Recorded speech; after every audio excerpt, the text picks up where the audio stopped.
Welcome to the Life Success and Legacy Podcast. We're super excited. We are taking on a worthwhile endeavor at Life Success and Legacy. Our intention is to honor Nelson Nash, the man, as well as the infinite banking concept. We're going to create a series of resources, including podcasts and text, as a resource for others who want to truly understand with depth and clarity what Nelson shared in his book, Becoming Your Own Banker, as well as the many seminars and think tanks that we were fortunate to have attended during his life. So who is this intended audience? Well, we will use Nelson Nash's own words. It is written for the layman, not for financial advisors, but all life agents should be thoroughly knowledgeable of its content and practice. So whether you are an individual, part of a family, a business owner, or a life insurance agent, this is for you. So sit back, relax, and we will walk you through becoming your own banker step by step so you can reference the parts you want to revisit at your own pace. And we might have a little fun along the way. Hey, everybody, we want to welcome you back to our next edition of the Life Success Legacy Podcast. My name is Chris Bay, and we're super excited that you have joined us. Mike Everett is joining me in the Hollywood Squares here of our Zoom meeting. How are you, Mr. Everett? I am doing fabulous. We're used to doing these in the morning. We're doing it in the afternoon today. Yeah, if our listeners are lucky, they might capture a yawn or two from you. Oh, buddy, I tell you what, when you're rolling out of bed between 5:30 and 6 o'clock in the morning, and of course, you know I had shoulder surgery Give our listeners an update on your shoulder. All right. 2.5 weeks ago, had shoulder surgery, and I'm going to tell you what, that's a big deal right there. That's a big deal. In fact, today when I showered, I was able to get above my ear on the left side. So it's kind of a thing right now. So I'm pretty excited. I'm supposed to be wearing a brace, which I am not. I am a rule breaker. So I'm already doing stuff that I'm supposed to be starting in a week and a half. Mm-hmm. Sounds just about right. Well, anybody who knows me and listening to this totally understood what I just said. Oh yeah, and they're not surprised. No, I blame all this on my mom, so we're okay. Well, for our listeners, obviously those who've been joining us all the way through, we have been working our way through the Nelson Nash book, Becoming Your Own Banker, the 5th edition. And again, our intention of doing this is so that we can, one, educate people, but also capture some of the stories and the perspective that Nelson had, since Nelson's no longer with us here on this earth, that Mike Everett got to hear Nelson speak on a lot of these things. And oftentimes we don't get into the back of the book with clients as often. Sometimes we do for specific reasons. And one of those areas that we don't typically get into is this one, which we're on today. And we're on page 75. And the title of this section is called A Different Look at the Monetary Value of a College Degree. This is very real and practical for me, having one daughter who within the last year graduated from college, and another daughter who's in college right now. And so I have a very real look at what is the monetary cost of a college education. And Nelson, in this section, he's really looking at the financial elements of a college education. Mm-hmm. We all know that there's a lot of other factors that go into a college education, but he's really looking and breaking down, what if you didn't spend all that money on tuition and instead use that money in a different way, right? That's mm-hmm. really the essence of it. So I would say, as I go back and review this chapter, there's a couple pieces that jump out to me, Mike. Two, right off the bat, Nelson says he's looking at the financial or the monetary cost of this. Let's be very clear about that. And he follows up by saying, please remember, I am not against higher education. Mm-hmm. He says that all the time. He's not against higher education. So if you walk away from anything we say from this, is don't walk away saying Nelson hated college education. He Okay. did not. I That can is I can not tell you true. that firsthand. He really believed that people needed to spend a lifetime learning, That's it. not necessarily just the 4 or 5 years that you're going to be in college. Because I don't know about you, Chris Bay, but I've done more learning in the last 20 years of my life than I ever did in the previous years of my life, even including college. Absolutely. Absolutely. And So, I think for our listeners who are obviously interested in finances and infinite banking and such, Nelson's reading lists in the back, if you are a lifetime learner, that is where to go. Just start clipping those off one at a time and reading through all those books. They're pretty amazing. In fact, he references a book in this chapter called The Fall of the Ivory Tower. He says, if you've not yeah. done so, I urgently recommend that you read this book. That would be a good one to read. Here are the bullet points that I pulled from this chapter, and then we're going to dig into it. Number one, he's looking at the financial benefits. Number two, which is a theme for Nelson, is government involvement. Yeah. And the fact that after the war, the idea that everybody needed to have a college education, and what has happened to the cost of higher education, it has gone up. So he associates that higher cost of education with government involvement. And then one that I really am drawn to is this idea of job certification versus education, that lifetime learning kind of a thing. And, as a former teacher and educator, I had to have a certification to be able to teach in public school and to be able to be a principal in public school. I had to have those certifications. Was there learning involved? There was, but I had to have that certification. I think more and more that's what people are going to college for, is for that certification, not for just the learning aspect of it. Okay, so let's get back to page 75, the very beginning here, and give us a picture, Mike, of Nelson talks a little bit about being a life insurance agent and kind of their approach back then of how to sell life insurance. Well, I'm going to go back to when I first got into the insurance business.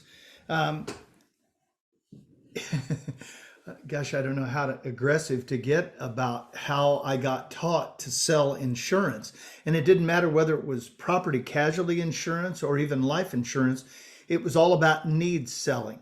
Mm-hmm. So if you looked at somebody's life, and we're talking about life insurance here, we're trying to figure out, what is their income going to be over the next 20, 30, 40 years of their life, and what kind of machine, so to speak, would it take to replace that? The machine just happens to be the life insurance. Mm-hmm. So we would think about all of these things. We would think about how much death benefit it would take in order to replace that life insurance, and boom, that's how it was done. It was all based on needs equals death benefit, so to speak. And in some cases, I think that needs approach was really fear-based. yes, it was. You're creating fear in people. Yeah. If you don't do this, and if this happens, you're sunk. I hated those years, by the way. Yeah. And, being in the insurance business now, on to my 32nd or 33rd year in the insurance business, our approach is completely different than that. But yet, I say all that to say this: we are life insurance agents and have a specific responsibility for the families that we serve. Yeah. And if we are not taking that seriously, then infinite banking, which we teach, won't end up being a very good piece of that puzzle. Yeah. And so making those all fit together somehow in some little neat box is really important. Mm-hmm. So the approach of most people over the years with college education has been, if you don't go to college, you're not going to earn as much as a college graduate would earn. Okay? Oh man. So that is the contrasting, and that's how Nelson was taught to teach people. And one of the things was using a life insurance policy to be able to fund tuition, college education, pay for student loans, and all those things. Now Nelson, he says, I have the distinct feeling that the college degree is extremely overrated in its value. Okay. Nelson, I have this punches. highlighted. Yeah, I have this highlighted. So when I read that just recently, I thought, when I was going to Fort Hays State back in 1974, my first semester at Fort Hays State was $189.10 for a full schedule. I could get 12 hours or I could get 16 hours. It didn't matter. That's what the cost was. And I think about what these kids are spending now. Oh yeah. It's not $189.10 per semester. No. And Nelson even uses the example, I think, of $20,000 a year. Right. And depending on the school you attend and all those kinds of things, factoring in grants, student loans, all those kinds of things, he's pretty on the money. Yes. Yeah. And now that's just tuition. Yeah. That's not including living expenses. Right. Yeah. Yeah. It is a high dollar thing for sure. Okay. So Nelson takes quite a bit of this chapter actually highlighting an article from the Auburn University, Dr. Herbert Rothfield. And I'll summarize this from how I gather it, and you feel free to add into it. There we go. He essentially is saying that people are going into college not for the learning opportunity in that start to their lifelong learning process as an adult, but they're going to college for the certification that they need. That's Whether it. that's a business certification, education certification, science, med, whatever it is, that's what it is. And he even goes into like the faculty, kind of the idea that these folks, say in a business school, these are people who are teaching business, and the reason they're teaching it is because they weren't or couldn't be successful business people. Business entrepreneurs. That's exactly right. Old saying in education about education is those who do, those who can't teach. Now, I obviously take offense to that. I think I am an example of someone who has been a teacher, a principal, and also a successful business owner. And I think a lot of those skills can transfer between. But his point is, a lot of folks, there is that idea that if you weren't an effective business person or entrepreneur, then you're going to teach about it. Well, and I will, I'm going to go back to my first insurance job. They were really more interested, obviously, for me to go out and sell, but they were interested in me getting some initials, some certification after my name, like that would add credibility to what we're doing. So this ultra amount of certification, who does that benefit really? Right. It doesn't benefit my clients at all. It only benefits the system as a whole. And I think that's kind of what he's talking about in these certifications. It's really benefiting the colleges and the universities for those who want to further their education. Yeah.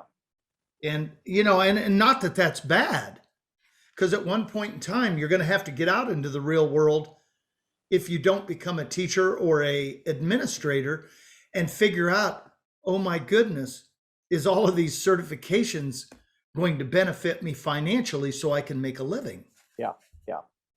So, okay, so I'm moving on down through this because I think for our listeners, what they want to get to is Nelson's comparison of actually if you were to take dollars that could have gone Yes. to college education and applied them in a different way. So I'm going to roll over here to page 76. He does take a little bit here in the first column. He references The Fall of the Ivory Tower, that book, which would be good. And then he gets into the whole idea of everybody needs a college education and how that happened with the GI Bill after World War II. And at that point, that was where education became much more expensive over time. So he touches on that. Then he starts transitioning into his ideas about if you were to take those dollars, Mike, and instead of putting them towards college tuition, you put them towards an IBC policy. So let's pick up there in how Nelson starts to compare those. Well, so really, this whole chapter is taking the dollars, as we talked about, the dollars that you might have spent on tuition, and they're making the analogy or the other option being a whole life insurance policy. So you're taking the $20,000 a year you would have spent on tuition, and now what we're going to do is we're going to roll it over into an IBC style policy, and instead of going to school, we're going to take those same dollars and we're going to put them in a life insurance policy. So this is really, and I think if Nelson were here, this is called the value of learning an alternative. Yeah. So at the top of page 76 in the second column, he assumes that the usual cost of the college degree is $20,000 per year for 4 years. Correct. So that's kind of his baseline. That's right. Then what he does is he takes that $20,000 and he breaks it up into premiums. Do you want to describe how he does that, Mike? Well, if you remember when we did the equipment financing and we did the twins, we always had a base premium and we always had a paid up addition rider. Mm-hmm. In this particular case, he took the $20,000 and he put $6,500 into the base life paid up at 65, and he put $13,500 into the paid up additions rider. Mm-hmm. Now, keep in mind, he's doing this on an 18-year-old male. Right. In this particular example, you got out of high school, 18 years old is usually the freshman in college age. So this premium was used to pay annual premiums for 4 years. Mm-hmm. So 20, 20, 20, and 20. And then what he did was he did a premium offset. Yeah. And really that's a matter of taking how the premium's going to be allocated or using some of the internal workings of the policy to pay future premiums. Mm-hmm. This is not rocket science what we're doing, but he does this several times in the book where he actually takes, say, a dividend. That's right. And he applies that dividend to the base premium, right? And that's because a lot of people see premiums as bills rather than as deposits. Right. That's right. Most of our clients, in fact, I can't think of any of our clients that would use dividends to pay premiums. No. Well, we don't teach that, but yet right. Because people's thinking is so bent that direction, he does this so people can see that they don't have to have any further money mm-hmm. out of their pocket. It's more of an emotional thing than it is a practical thing for IBC. Now, he describes what's going on in an illustration. It's a couple pages over. He's doing it in his paragraphs here. Mike, do you want to talk through the paragraphs or do you want to turn to the illustration? I'd go to those illustrations. They're way easier to understand. So if you go to page 78, this is John Q. student. This is our 18-year-old young man. And what we're going to do is for the first 4 years, you will notice that the $20,000, and I'm going to reference over to page 79 because there is a 1 through 6 option over there. And the first one shows you that the $20,000 represents the premiums going into the life insurance instead of the cost of the degree. He's not going to be spending his money to get a degree. Mm-hmm. So you'll notice that it's blacked out. It's $20,000 4 times for premiums. It's really, really pretty simple. Yep. So we've got $80,000 put into the policy for premiums. And if you'll go over to the net cash value, he has $77,205. Now I have to reiterate this, and we've done this a number of times on our podcast. The book was written in 1999 and published in 2000, when dividends, rates of return, were all completely different than they are now. If you remember, interest rates were pretty high in 99 and 2000. People rates are paying higher interest on their car loans, their mortgages, all those things. But the other side of that, and that's what people sometimes forget, is when those rates are higher, so are your earnings. There we go. And that's what Nelson says, is those are going to go up and down. The important part is controlling the banking function. That's right. So in this particular example, there's 77,205. So if you looked at this from and this is the wrong word, but from an investment standpoint, if you put 20,000 in and you have access to 77,205, that's not a bad investment, so to speak, but this is life insurance. So if you look over in the far right-hand column, they've got $1.136 million in death benefits. So at age 21, if this kid dies, passes on $1.1 million to the next generation. Yep. That's a really good rate of return, by the way. In fact, he says this in a number of places in the book, where the best thing that you could do is you could die in the first 3 to 4 years and you would get a windfall. Your family would get a windfall. But in this particular that's case, Nelson's sense of humor right there. Yeah, you'd really have to hear him say this stuff, because some people do get offended.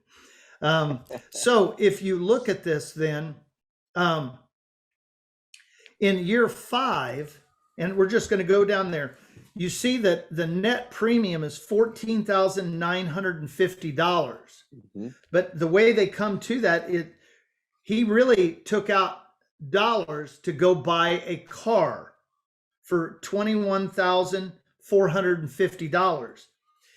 And instead of paying Ford Motor Credit or GMAC, he's going to make payments back to his system in the amount of $6,500. Mm-hmm.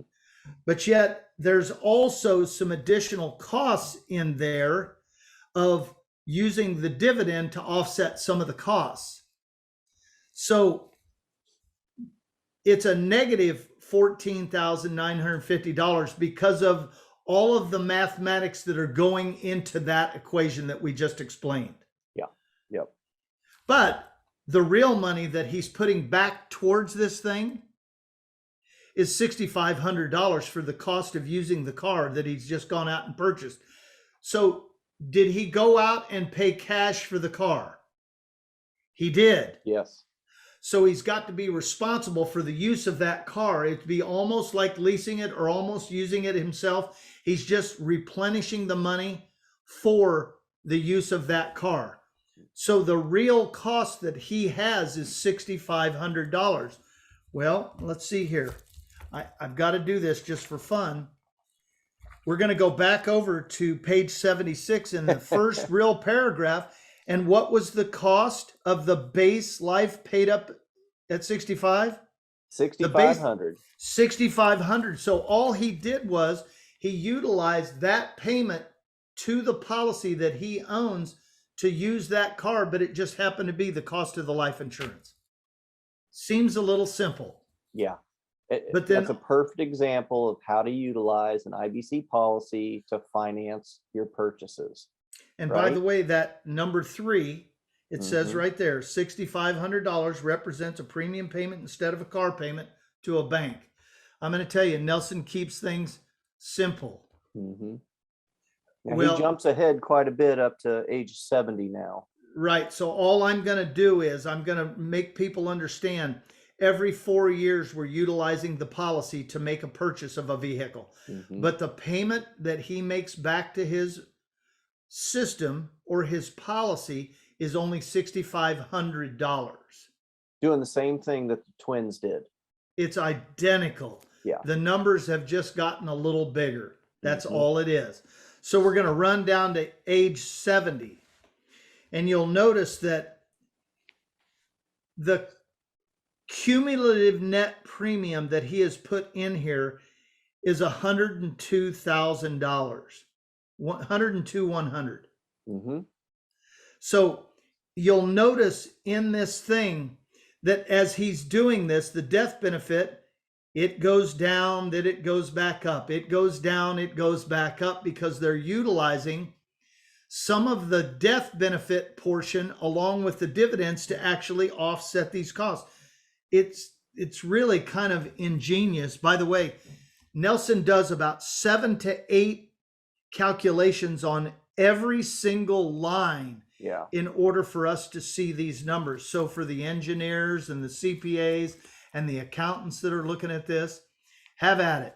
They're trying to recreate it in their spreadsheets, and it's not all adding up for them. Yeah. You can't do it because they didn't have software back when Nelson created this book to be able to justify and look at where these things all came from. But the cool thing about it is this 18-year-old turned age 70. And what does he need at age 70? He needs an income. Mm-hmm. So because of the way that Nelson designed this policy, he's able to start taking, and this is number 5 in our the bottom of on the right hand bottom of the page 79. He starts taking $150,000 a year in annual income from dividends at the time of retirement. So out of that, you'll notice that the annual dividend next to that is only $131,000 in the dividend. So where is he getting the additional monies to take out the income? If you just take it, dragging out the addition, that they call this a reduced paid up policy. Mm-hmm. And he's just taking some of the death benefit along with the dividend, and he's taking an annual income of $150,000. But how much did he put in this thing? $102,100 was the total annual premium.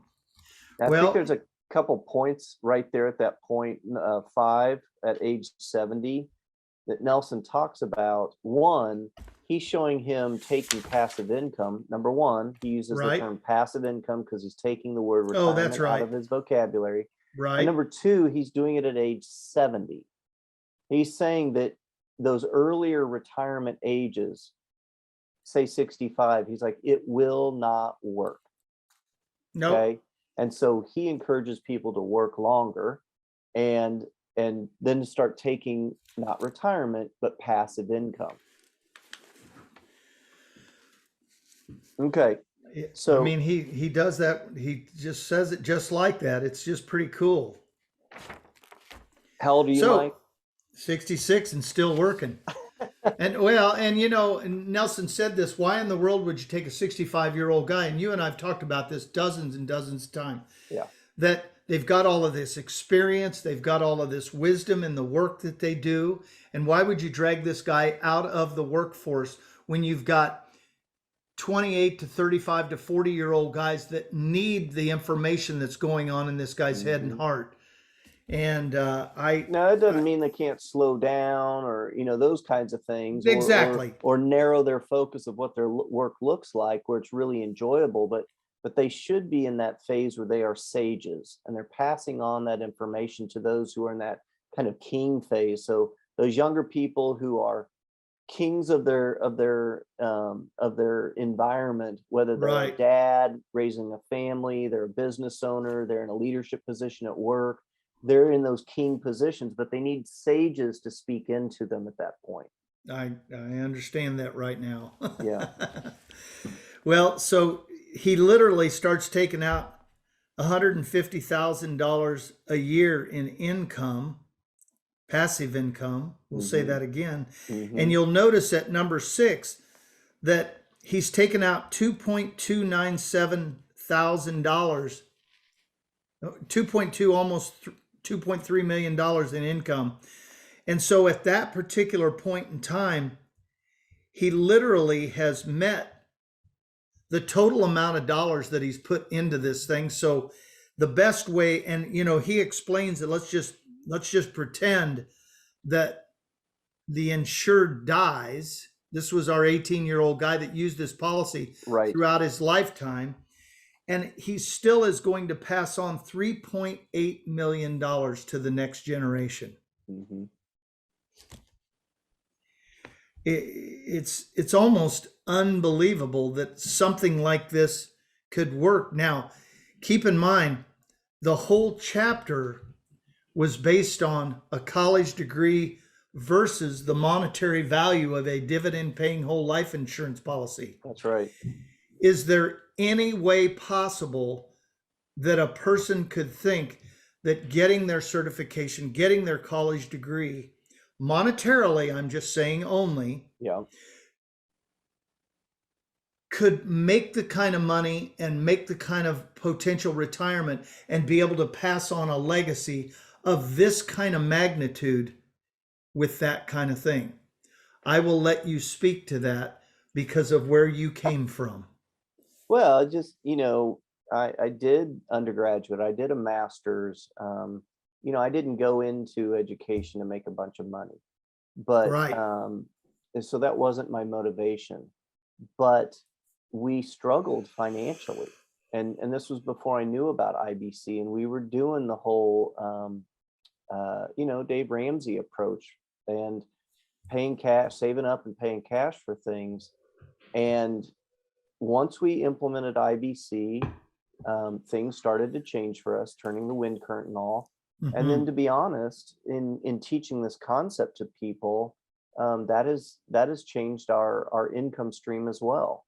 And so it's been beneficial. I mean, I'm similar to Nelson in that once you start teaching this concept to other people, I kind of look at it as there's an old principle, I guess, that your income is determined on how much value you offer to other people. And I feel like my personal income has increased according to how many people and how well we are able to serve them. It's 100% about And so, serving. And the beautiful thing is, my experience as an educator and 20 plus years of educating in leadership and running a school has contributed to who I am as an IBC coach. So I don't regret any of that at all. That was incredibly formative for me as to who I am as an IBC coach and as a leader and a business owner now. But definitely making that shift, our world has, our financial world has improved. Well, I'll give you some props because of all of the places that you've been and all of the education and the things that you've done, you have brought a piece into life success and legacy that I didn't have. So I tell people all the time, this little thing that we've got going on is like the perfect marriage. It is. Yeah. And it's just like a marriage. We get ticked off at each other too, just like husbands and wives do. All right. So I want to say one more thing. If this guy lives to age 92, by the way, he still took out another $150,000, but he passed on $4.1 million. So from 85 to 92, 7 years. If he makes it to 92, he passes on another a bunch of money. Yeah. $1.3 million to the next generation. So you can see as time goes on, the system becomes much, much more efficient. Now, Nelson uses a second example, and I don't know that we need to go through the illustration and everything, because it's very similar to what we did with the 18-year-old boy, but he uses a female student, Susie Q, who goes to undergrad and then goes on to medical school. And I do think one of the important things is the bullets at the bottom of the first column on page 77. Mike, you want to talk us through those bullets? Let me jump over there real quick. Yep. Okay. You there? Yeah, these are pretty important. So just by utilizing the system for exactly what we explained with John Q student, now we've got Susie Q student. John Q, we were putting 20,000 in, now we're putting 35,000 in, but we're putting it in for a couple of 3 more years. But when you turn around and you think about this, because most of the people that she's talking about, if she's hanging around thinking about going to get a doctor's degree, so to speak, what would she have spent if she would have put the $35,000 that she was going to put in for her medical school? Mm-hmm. So this particular example, if she utilized the system the same way that John did, it would eliminate the need for malpractice insurance that a medical professional has to have. It would eliminate the need to establish a retirement plan of any kind, so a 403B or a 401k or the like. It eliminates the concern for whether or not Social Security will be here or whether or not they would need to use it at all. I mean, if you end up having $1 or $2 or $3 million sitting inside a whole life insurance policy that you own, and the amount that you are utilizing as income annually would supersede the amount that you would get for Social Security, you probably don't need it. Yeah. And then this last one is just unbelievable. So, and I'm really just going to read it because I think it's so important.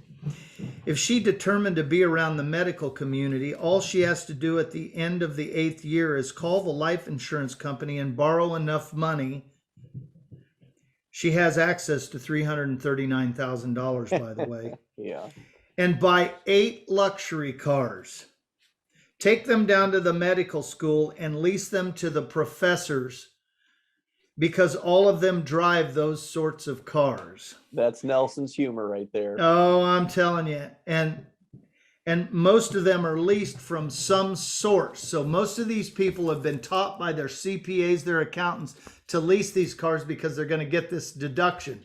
Well, she can do it too. 8 months later, she can add another car to the fleet just from the lease income from those first 8 cars. 7 months later, she can get another. 6 months later, she can get another. In a short while, she can enjoy a very good income from just her leasing business. And that's in addition to the figures that you see right here in the illustration. So keep in mind, in both John Q and Susie Q, this was them utilizing it just for cars in the first few years of the policy. Just imagine if you decided to use this for additional business purposes, or for your home purchase, or for rental property, or investments of any kind. Yeah. It only gets better. You know, Nelson talks about flow, the importance of flow. You know, you use the examples of water flowing in a pond on a golf course, and if it's not, it becomes stagnant and all those kinds of things. Yep. Milk becomes stagnant if it's not flowing. All those things.